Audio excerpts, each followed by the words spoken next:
This episode was brought to you by My Extraordinary Productions, now offering actor research services. So you've decided to take an improv class because it seems fun, or because you want to be an improviser, or because you want to do better in commercial auditions, or because your agent told you to, or because it's a formality, or because of some other reason that you've decided to take improv. Good for you!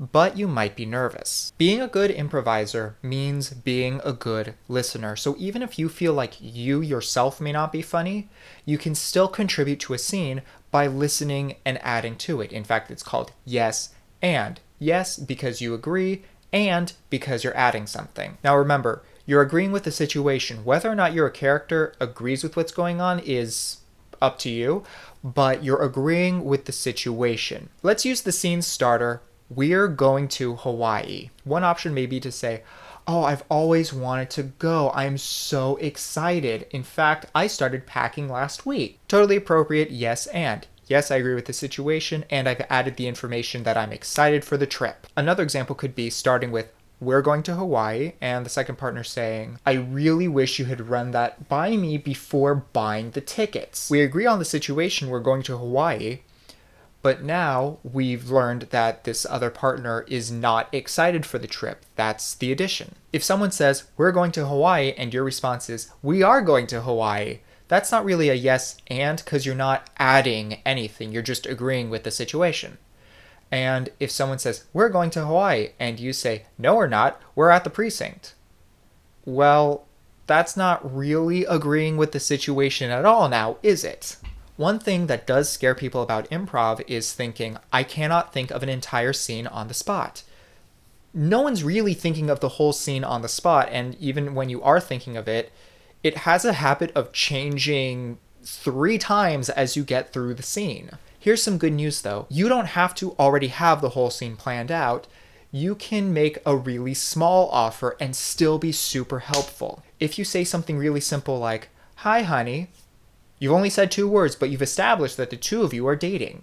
If you say company meeting, you've only said 2 words, but you've established a location. Also, by saying company meeting, you've established that you are the boss or some sort of higher up in the company. Because of the nature of improv, it is very possible to say something that was meant to be harmless, but it can be seen as being ableist or misogynistic or racist or homophobic or something like that. A good scene partner can find a way in the scene of saying, hey, that was kind of sketchy, and a good improv instructor will find a way of telling you right after the scene, hey, we should stay away from those types of things. We really don't want to alienate our audience. At some point, you will have a really bad scene because it's racist or sexist or homophobic or whatever else. Or you're going to have a bad scene just because it just does not have any structure and flow to it, and it just does not make any sense. You're also probably going to be in a scene at some point that involves sex or drugs. Sorry, occupational hazard. One thing that scares people about improv is the thought that there are no rules in improv. But the truth is, improv actually does have some rules to it. For example, one common rule is don't ask too many questions, because when you ask a lot of questions, you slow down the scene and it's just harder for everyone to get into it.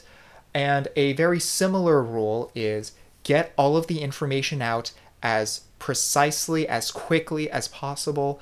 Even if you wouldn't ordinarily be that specific with your word choice, just get the information out because it really helps everyone else. Like, you may not ordinarily say, I need every accountant to come to the conference room right now for our Tuesday meeting, but that is very specific and it tells everyone, okay, Tuesday meeting at a conference room and we're all accountants. One thing that often helps improvisers is getting to learn more about your team members, or in this case, your classmates. I would show up to class a few minutes early, and inevitably, someone else would also show up to class a few minutes early, and we would just have conversations.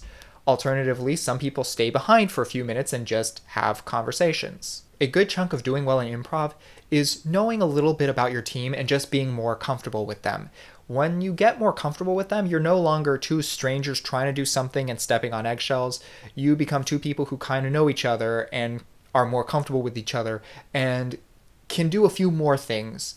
You may discover that certain people have certain skills and backgrounds, and you can use that for the next scene. You may discover that certain people have certain hangups, so you know, okay, I will not do a scene about this. I will not include that in our scene. I will do something else instead. Over time, you may discover that you gravitate towards certain characters. And while you may not know how to use that information immediately, it is good to have that information. Last piece of advice.